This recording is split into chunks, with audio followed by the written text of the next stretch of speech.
If the owner of the Indiana Felines, who owns the most valuable dump in the WNBA, which really isn't saying much, I mean, Gomez, with a handful of pesos in his pocket, has a higher net worth than most of the employees in this league.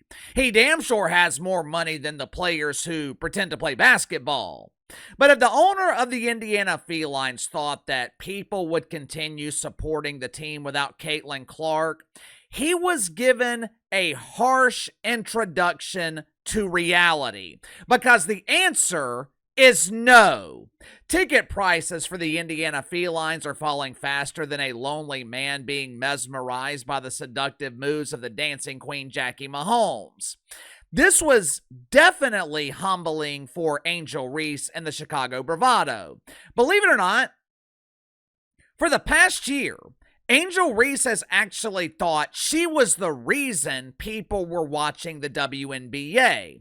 Angel Reese actually believed that people were clamoring to watch her attempt to pretend to play basketball.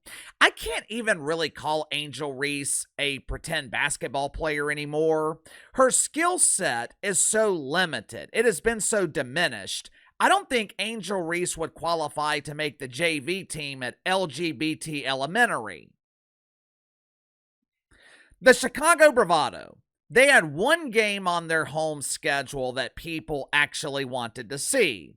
As soon as it was announced that Caitlin Clark was injured, sites like StubHub or Vivid Seats, they look like a used car lot.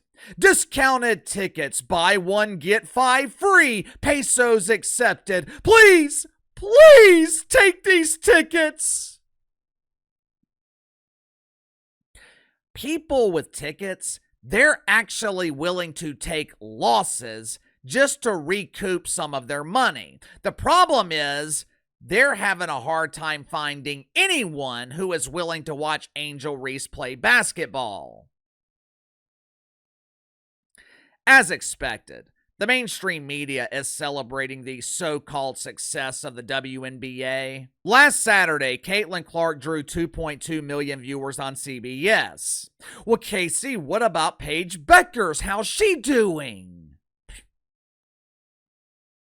I have no idea. I have barely heard a damn thing about Paige Bueckers since she was drafted. Like most players drafted into this dump, Paige has entered the abyss. If you're a wanted criminal, there's no need for you to hide in Mexico or a country with no extradition. If you're a wanted criminal, you can hide right here at home. Just apply for a job in the WNBA and no one will ever see you again. Once again, anyone not named Caitlin Clark is struggling to draw an audience. Obviously, you're not going to hear that from the media, but Uncle KC is here to give you the truth. Make sure to like and subscribe. You can follow me on Twitter at KC_BTL84. Link to the main channels in the description below. Last Friday night, the WNBA had 2 nationally televised games on ION. They even came up with a creative name for this action-packed event. WNBA Friday Night Spotlight. Friday Night Spotlight.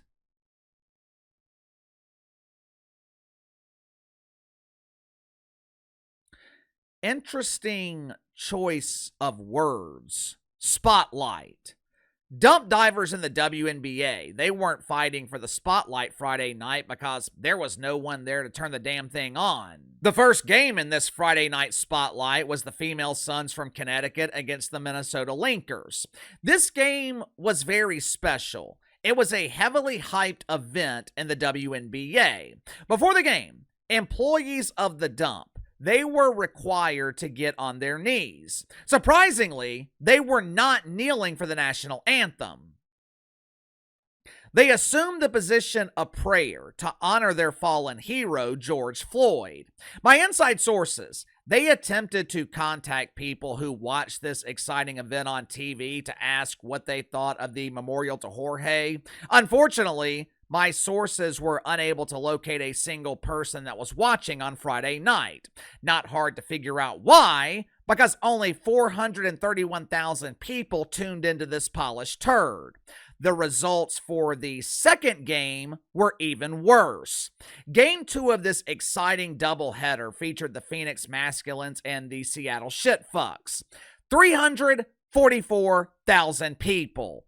If you combined the audience of both of those games, it barely eclipses what Caitlin Clark drew on Ion during the same weekend last year.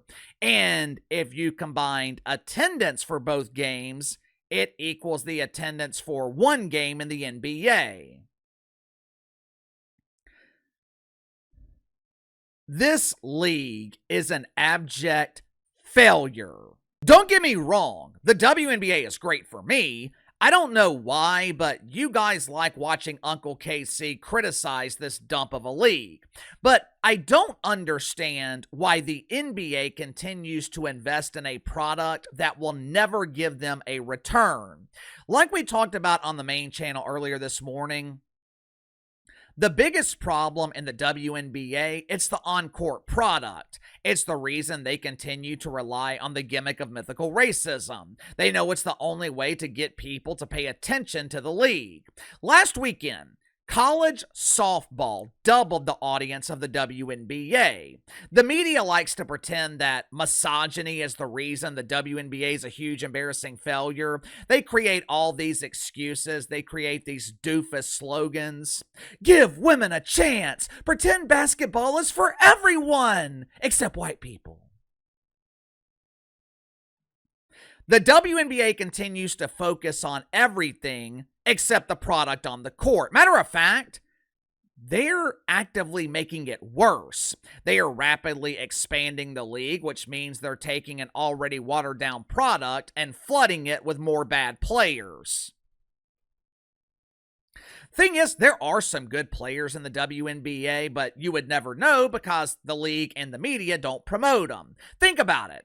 How often have you heard about Paige Becker since she was drafted? Kelsey Plum, Kelsey the Plumber, she's a good player in the second largest media market in the country. How often do you hear about Kelsey Plum? The only time I see her face is on the side of a bus when she is advertising her plumbing services for Roto-Rooter. Instead of promoting actual basketball players, the WNBA wastes time promoting Angel Reese, Bob Griner. But KC, they promote Caitlin Clark. Yeah, they really don't have a choice. If Caitlin Clark didn't enter the WNBA already being a bigger star than the league itself, I guarantee you her career would be buried in Indiana and forgotten. Sound off in the comments below. I'll see you guys on the main channel.